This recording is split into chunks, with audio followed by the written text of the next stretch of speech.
Welcome. If you want to know how to delete a message from a chat on the Telegram app on your PC with the newest update, you're in the right place. This is a quick and simple process that helps you manage your messages and keep your chats neat.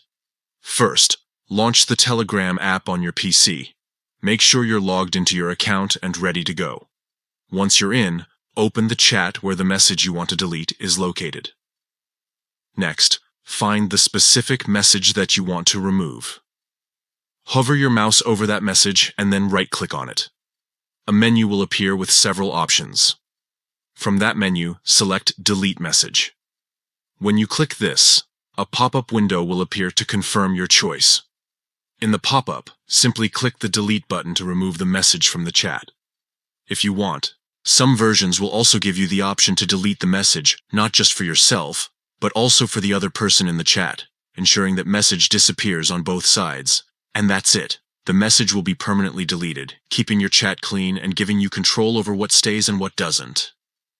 Deleting messages this way is great for correcting mistakes, removing sensitive information, or just tidying up your conversations on Telegram. Thanks for watching.